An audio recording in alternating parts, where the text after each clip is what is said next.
So last lesson what we were doing was we were using this sheet to factorise these trinomials, and the reason that we were factorising them was so that we could learn something called null factor law, which I like to be lazy and we just usually write NFL, null factor law, whenever you're using this as your solution.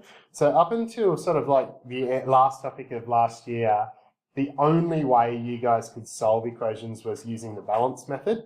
And the balance method still definitely has a place. I love the balance method, and you'll be asked to use that in your test. So one of the ways that you can solve some quadratics is by using the balance method, but it's not always going to work for you. And so one of the other ways that we can do it is using null factor.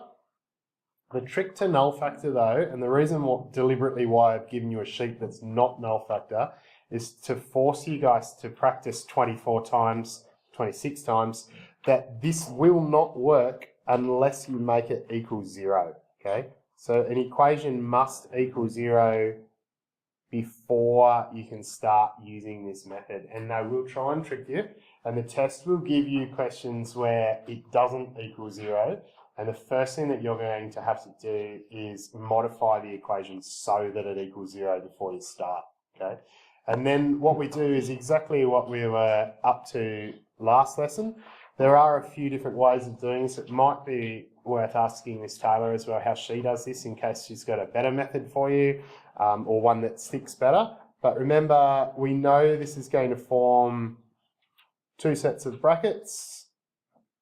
We now know it's going to equal 0 as well. And then the way that I do this is I systematically attack it by having a look at this. And I know that what I want to do is I want to write down the pairs of factors that make that. I might do that in my head, but if you're warming up to this, you might write them down. This one's easy. It's only got 1 and 7. And then what I do is I look at this symbol here. If that one's a positive, that means that the symbols inside the brackets are going to both be the same.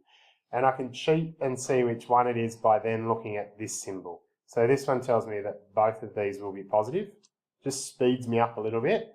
And then I'm just trying to think of a way that I can find one of these pairs, there is only one here, that will make the number 8. Okay, so that's just a 1 and a 7. This is where we were at last time. Okay, so we factorised it. And then when we skip to null factor law, you go NFL, X is, yep, and you switch the symbols. So X is -1, and X is also -7. Now, that's it. If you just want a dry method of how to do it and you just get the answer every time, you just switch the symbols.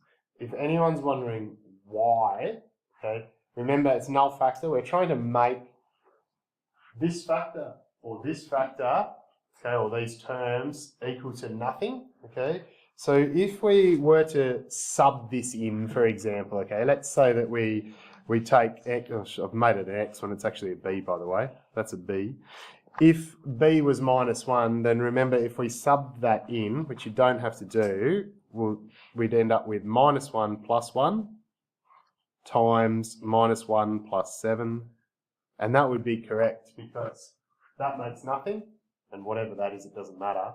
You're going to multiply it by 0 and you're going to get nothing. And similarly, if it was -7, okay, then what we'd end up with is -7 + 1, so whatever, it's -6, but -7 + 7 would be 0. So you're going to end up with the answer 0. Does it make sense if I sort of put it like that? So we're subbing in. So let me try and make that a bit clearer because there's a couple of people saying no deal, okay? When we are getting a solution to this, I either want this section here to be 0 or I want this section here to be 0. So by subbing in either of those terms, I'll end up with an overall answer of nothing. Might try and do another one and we'll see if we can make that just a little bit clearer for ourselves. So let's try a second one. Remember that this will not work unless this equation equals nothing. So first of all, make it equal nothing. Then we're going to factorise. at the end of this lesson, if you can't do null factor, it doesn't matter, but you have to be able to factorize by the end of this lesson. That's your key goal here, okay? I know this one's going to have an n and an n, okay? And now what I'm going to do is I'm going to start attacking this and seeing, first of all, let's have a look at the number 10. What are the factors of 10? We've got 1 and 10. We've got 2 and 5, okay? I'm going to start filling out my brackets. So I'm going to have a look now at this symbol. That's positive. So it tells me both symbols will be the same. I wonder what they'll be. Look at this symbol here. They're both going to be negative. So in they go. And now what I'm looking for is a pair that will make negative 11. 2 and 5, that's not going to work. Like minus 2 minus 5 makes minus 7. So I'm going to hit this pair here. Minus 1 minus 10 will make minus 11. So we're in business, but we haven't finished yet. We're doing null factor law. So by null factor law, n will be positive 1, and it will also be positive 10, okay? And now we're going to try for the reason again. If n is 1, and I put a 1 over the top of our n, so I've substituted it in, then what I would have is 1 minus 1 makes nothing, and 1 minus 10 makes minus 9, and nothing times minus 9 makes nothing, okay? But if I switch that to a 10 instead, so n is now 10, if n is 10 in both these cases, I'd have 10 minus 1 makes 9, and 10 minus 10 makes nothing, so 9 minus nothing times nothing makes nothing. How does that sound?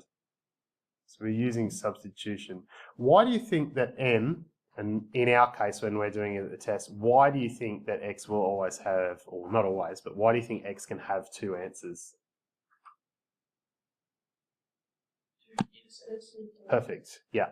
So, yeah, when we were doing linear, if we take sort of like a step back here, when we were doing linear, remember you had a Cartesian plane, whoops, you had a Cartesian plane and you were, and my thing won't draw. When we had a Cartesian plane and we were doing linear, remember the line would cross the x-axis and the y-axis, so we'd find the y-intercept and we'd find the x-intercept.